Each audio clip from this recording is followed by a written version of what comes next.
Hey YouTube world, welcome back to another video. This is Shubham. So today I am going to discuss some important terminologies through which we have gone so far, and I wanted you to not to lose your command on all over this. So at first I will going to discuss at the rate component. Okay.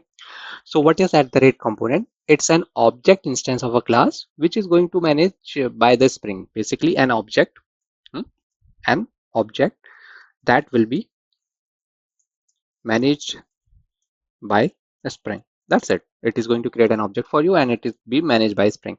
So at the rate component work in this scenario. Dependency.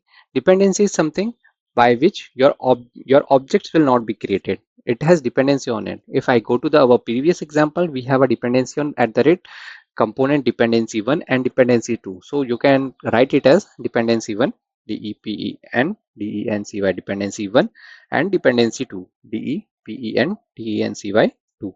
These are the dependencies for your main class. Which was the main class? My business class was the main class.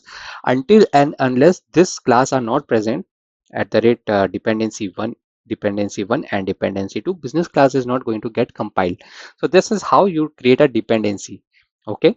At the rate component scan, what is the use of this annotation? This is going to tell Spring where to find at the rate component. Okay.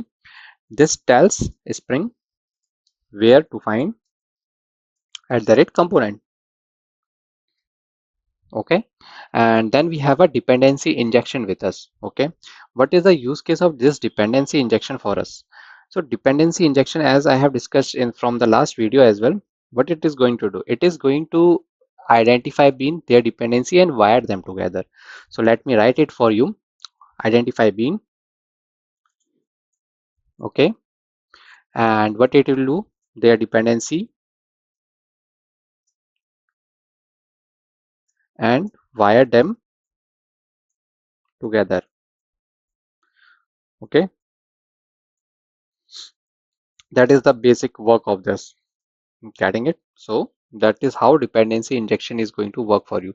Basically what it will do, as we have already discussed this in very detail about the IOC container, it provide us, if the interview insists to ask you more about it, so you can go for inversion of control here. And we have discussed this inversion of control in a very detailed manner in the our previous videos. Okay. It provides us basically two kind of thing. What one is our bean factory annotation conflicts. One is used in IoT and basically one is used for our normal coding programs. Okay.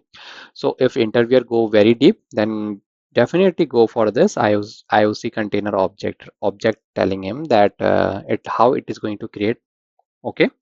So basically these are the four major concepts which till now we have mastered at the rate component, dependency, component scan and dependency injection. Okay.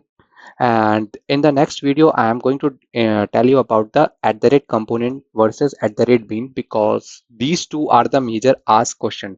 Can you help me define at the rate component versus bean? What are the use cases of both and how they are different from each other? Okay, so we will do a versus kind of thing for both of these annotations, and then we will discuss a more dependent code on it, why lot of dependencies are created, and what should be the launcher code for us, and what about our lazy and eager initialization. So these are terminologies we will be discussing, and this all comes under the Spring framework as a whole architect. This is about the Spring framework. When you say you know Spring framework, you know about at the rate component, dependency, component scan, dependency injection, lazy evaluation, eager evaluation.